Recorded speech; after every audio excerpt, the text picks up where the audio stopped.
Hey! Longhorn Coasters here. We have a very special video for you all today.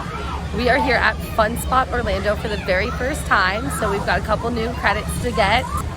But we are mainly celebrating what was supposed to be our 50 subscriber mile marker, but we're actually celebrating 75. Yes, thank you all so much for supporting the channel. Thank you all so much for subscribing, liking the videos, commenting on the videos. We really appreciate it. We hope to provide some entertaining content today here at Fun Spot Orlando for the very first time.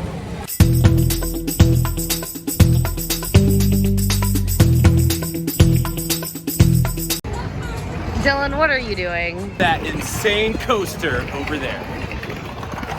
Ah, yes, a coaster in what appears to be the kids spot. I don't even know what it's called yet. It just caught my eye as soon as we walked by. I gotta ride it.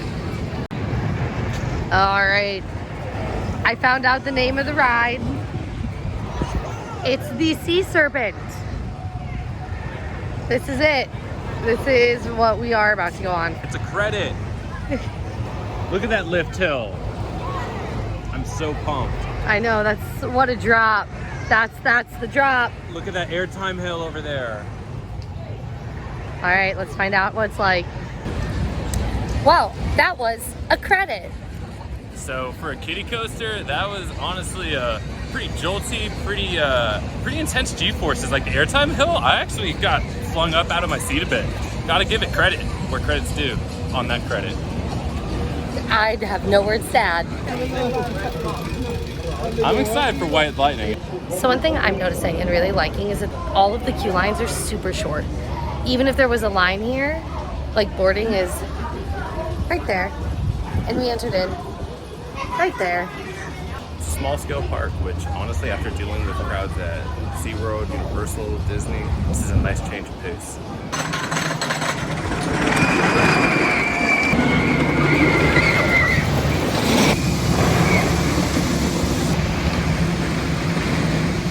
Wow, honestly, short but sweet. Had everything that a classic Woody coaster should have. It had a sweet, steep, twisting drop into some very nice air hills and some crazy lateral moments. I was very impressed by this Fun Spot coaster. Absolutely, it was a really good wooden coaster. By all means, it wasn't my favorite wooden coaster, but it wasn't really bad at all. Would actually probably put this above American Eagle at my home park. It's a shorter ride, smoother, and no dull moments. Next up is Freedom Flyer. I'm excited because this is an inverted coaster, but those seats are spaced out more than other inverts I've been on. I don't know, I'm excited to ride it. It looks just a little bit different than what I'm used to. Definitely, this is different from the B&M Batman rides that we've been on at Six Flags Great America and Six Flags Over Texas. Still an inverted coaster, but a little bit different, so I'm excited for Freedom Flyer. Montu is like Batman, also by B&M. Wow, it wouldn't be a day at the parks without some form of a shutdown. Yes, delays are just par for the course, and we are 2 trains away from boarding, and there is a delay on Freedom Flyer.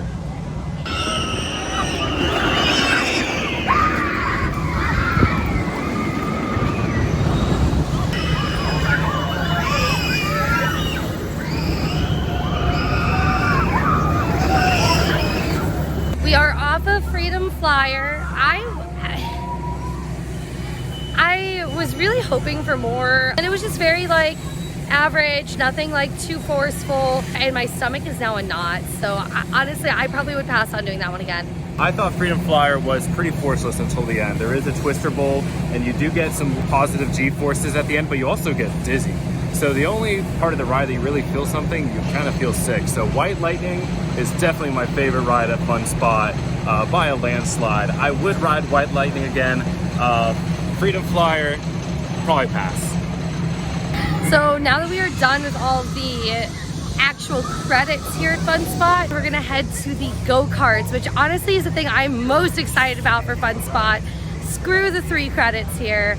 These go-karts are multi-layered, and I love a good go-karting experience, so I'm very excited. Yeah, go-kart track honestly has a more fun looking layout than Freedom Flyer. We came to the Gator Spot, which is sponsored by Gator Land, which is another little theme park here in Orlando. Look at all these alligators. There is no shortage of gators, and the gators are sectioned off by age. So these are all 5 to 6-year-old gators. And gosh, there's got to be like 20 to 30 gators in this swimming pool, and they are all just floating around. It's pretty wild. Okay, y'all, they are so little. Kind of cute. These are the 2 to 3-year-olds, and they are so small and babies, and I am obsessed. So everyone else has like a whole little cohort, but Big Nasty here, yes, that is his name, is all alone in his pool. But it's probably because he needs that space, let's be real. Yeah, he is big, and oh, he is nasty. Dylan, what did you notice about Big Nasty? Big Nasty used to be owned by an inhabitant of Florida. He used to just live in someone's backyard. So he is an illegal gator because it's obviously illegal to own gators in Florida unless you have the proper licenses and permits. And so this gator is actually evidence of an ongoing trial for a person that illegally had this gator in their backyard. And that's why he's all by himself and why he can't be with any other friends. That's really sad. Like here, I thought he was on his own because he was so much bigger, and so he needed like the same ratio of space. But it's because he can't have friends because he's evidence. He's got mixed up with the wrong crowds. Big Nasty is the victim here, and Gatorland is making it better. This Gator Spot area is so cool because now look what they have. Holy cow.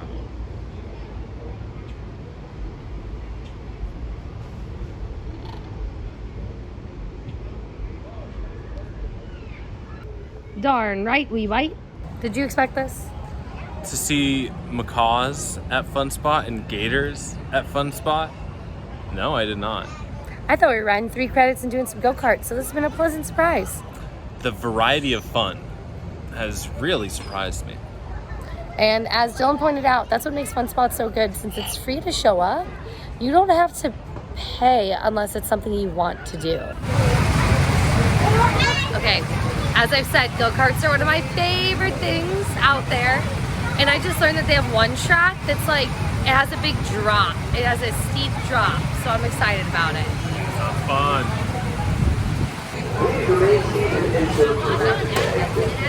Oh man, what a fun ride we just had on the Commander green track at Fun Spot.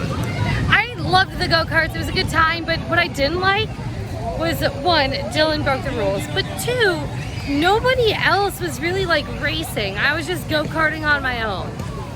Yeah, there was no passing to be had. Anyway, we're at the one that I'm most excited for, which is Conquest. It's supposed to have the longest and steepest drop out of all of them. Very excited. So what did you think of Blue? So I think Blue had a great drop, but that being said, I liked Green better. Green is a newer track. Green was a little bit more of an exciting layout to me. So I've had 2 really bad carts, so I have had to have my foot on the gas the whole time, and I get nowhere. I get past, it's not fun. Now, this is what we're about to do. Look at all that track.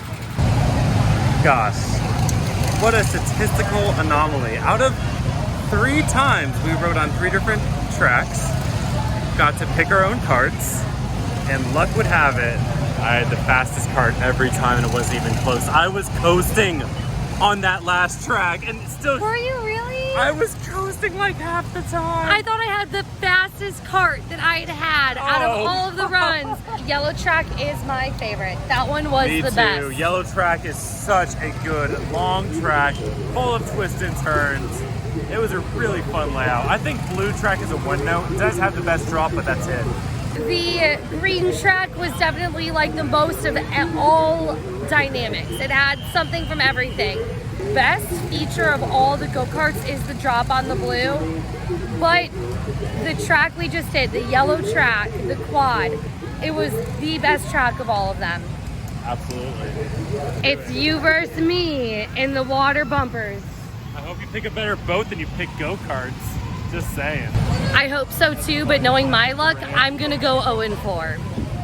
Wow, honestly, I'm really happy for Peyton. After she picked the wrong cart on 3 different tracks, she picked the right boat. All the boats have water guns. Most of the boats have water guns pointed at an upward angle so that if you're in close range of the person next to you, your water jet will shoot over their boat. But Peyton's water jet shot straight forward, so she could just sit on top of you and dump water on you the whole time. So let's do it mathematically. Let's do it mathematically. Most of the boats shot at like a 40, 45 degree angle. 60. Mine was shooting at like a 35 20 to 40 degree angle. But what I would do is I would tap the button, which would create spurts, in which case it wouldn't be a long continuous stream of the full force for the whole parabola. It would break earlier. And She's since it trying would break to earlier, hype up these taps. My taps would just go straight over. The taps had nothing to do with it. It was the trajectory. You had a straight shot at my face, at my back. Look at me. I got washed on the bumper boats. Thanks to hers truly. You know what? She was due because her go-kart game was weak. So now that we've done pretty much every attraction here at Fun Spot, now we're gonna go back and do our favorite attraction, which is White Lightning. I'm excited for some night rides on this coaster. This is a good Woody. Let's go have some fun. Let's go, come on, let's go! Oh, there's one. I love the coaster community. we just met 2 other coaster enthusiasts in line, and it was super cool to talk to them about the parks that they've been to. So that was awesome. We got to talk to 2 coaster enthusiasts, which was amazing. Mm-hmm. Now let's talk about the night ride itself. So we were on the second to back row, and it was just a rodeo. Honestly, it felt like I was on the back of a bull. Like, White Lightning flies. It was a great night ride. It was just whipping the whole time. I loved it. I don't know if it was the way I sat in the seat, the way I got harnessed in or whatever, but like I was as paper-clipped as I could be, and it was awesome. So White Lightning has been recently retracked. It's still in the process of being retracked during off hours, and it really shows. This is one of the smoothest Woodies that I've ever been on. One thing that I'll say to Fun Spot's credit, if you're visiting Orlando, it's a very casual experience. Universal and Disney, there's a big upfront investment, and everything, once you enter the park, costs money. But at Fun Spot, it really feels like you are free to spend as much or little as you want to have the experience you want.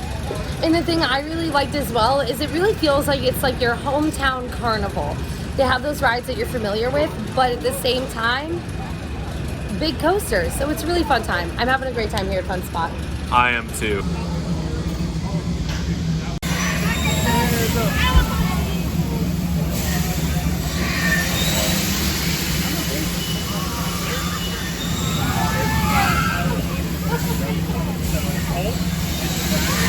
All right, so we just got off Hot Seat, and that ride was simple but effective.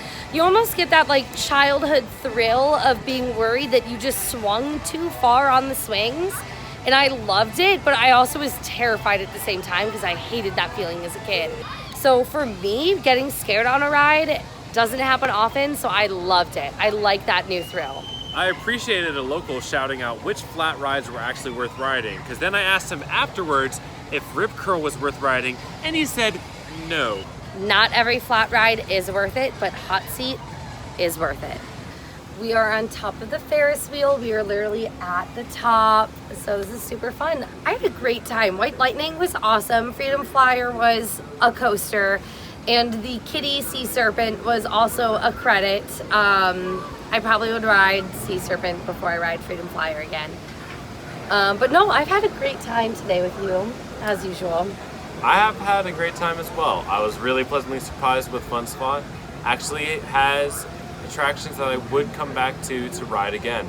I thought this was going to be a park that having a one-day pass was going to be all I needed, but now I almost am wondering if an annual pass would be worth it. So, especially because there's 3 locations, and an annual pass will get you to all 3. And so if you're going to visit 2 locations, then an annual pass is cheaper than buying 2-day passes. So pretty great value. We just got off the Ferris wheel.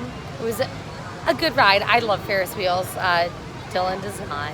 Scariest ride for me of the day. As a person that does have a fear of heights, being in an open cabin where you have no seatbelt, and there's like the possibility that if like you're really stupid, you could just fall out and fall to your death at any time.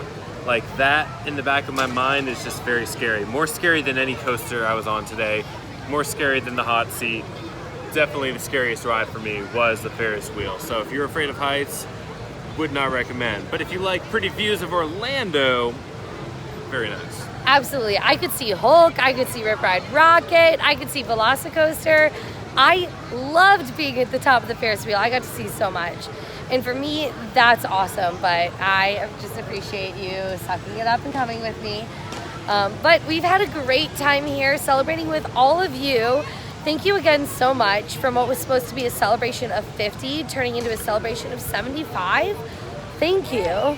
Yes, thank you guys so much for supporting the channel. Y'all have been absolutely killing it the last few weeks. Apparently people love POV videos. So we're gonna continue to put POV content out there. We're gonna continue to put vlogs like this out there.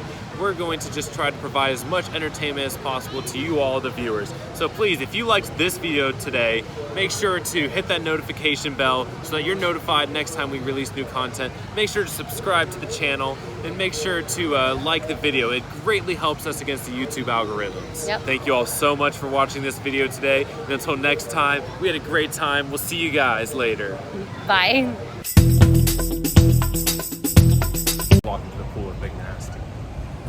That's just a recipe for a Big Nasty situation. So that's why Big Nasty has to swim with his Big Nasties, because no one can come into Big Nasty's pool. So Big Nasty has to be with Big Nasties.